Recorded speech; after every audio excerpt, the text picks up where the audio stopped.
Machine Learning, Unsupervised Learning Clustering by Peter Chen. My background is I am the Principal and Chief Data Scientist at Hyperplanar.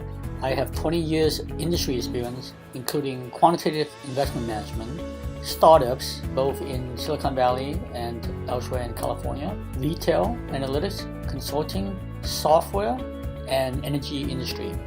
Sample some companies I work with is Petco, the large pet retail store, Sempra Energy, one of the largest energy trading and utility company in the United States, Mitchell International, one of the three major players in the insurance software industry, EMC, which recently was bought by Dell in a multi-billion-dollar deal.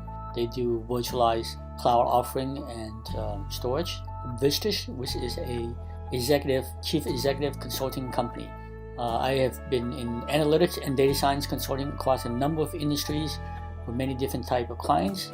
My academic credentials include a Bachelor of Science from MIT and graduate degrees from Harvard University. The topics we'll cover is what is clustering? You might have heard of it, but what is it?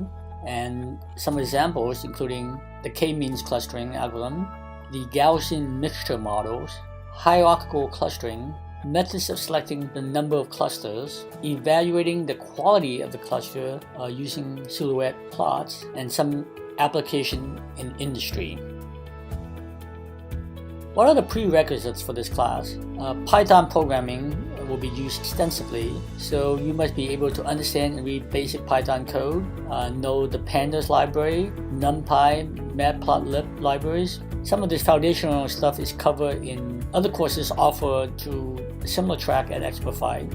You can get up to speed on this, it's not too difficult, but once you get up to speed, then you can take this track. Basic mathematics requires some basic probability and statistics. It's not very heavy, but we do require understanding of basic probability and statistics. So what am I going to get from this course is the question a lot of students ask. This provides some basic conceptual understanding of how clustering works, provide the intuitive understanding of the mathematics behind various clustering algorithms, walk through some Python code example on how to use the various clustering algorithms, and show how clustering is applied in various industry applications. This is an applied course. It's not a heavy theory in math, very hands-on. You get to play with code, you get to understand the concept, apply it to your own data set, and get a really solid understanding of clustering. Looking forward to you in the class. Thank you.